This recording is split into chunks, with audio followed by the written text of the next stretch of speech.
நமக்கு நிறைய பேருக்கு தெரியறது இல்லை. ஏன் இதை பண்றோம்? பசுமாட்டுக்கு ஏன் அகத்திக்கீரை கொடுக்குறோம் தெரியுமா?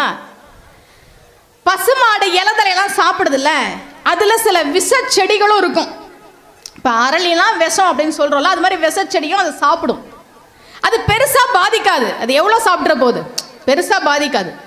அது கொடுக்கிற பால்ல அந்த விஷம் வராது. ஆனா விஷ இலைய சாப்பிட்டுச்சுல்ல, அந்த விஷம் கொஞ்சம் கொஞ்சமா அது உடம்புல சேரும். ஒரேடியா பசுவை தாக்காது, ஆனா கொஞ்சம் கொஞ்சமா சேரும். அது என்னைக்காவது ஒரு நாள் பாதிக்கும்ன்றதுனாலதான் அகத்திக்கீரையை நீங்க கொடுத்தீங்கன்னா அகத்திக்கீரை அது உடம்புல இருக்க விஷத்தை முறிக்கும். அதனாலதான் பசுமாட்டுக்கு அகத்திக்கீரை கொடுன்னாங்க பெரியவர்கள். என்னைக்கு கொடுக்குற? அமாவாசை அன்னைக்கு கொடு. அப்பாது உனக்கு ஒரு கட்டாயமா வச்சாங்க, அமாவாசை அன்னைக்கு பசுவுக்கு அகத்திக்கீரை கொடுறா. ஏன்னா அது விஷத்தை உடம்புல வச்சுட்டு உனக்கும் உன் பிள்ளைக்கும் பால் கொடுக்குது. அந்த மாடு நல்லா இருந்தாதான் நீயும் உன் பிள்ளைங்களும் நல்லா இருப்பன்றதுதான் பசுமாட்டுக்கு அகத்திக்கீரை கொடுங்கன்னு வச்சாங்க.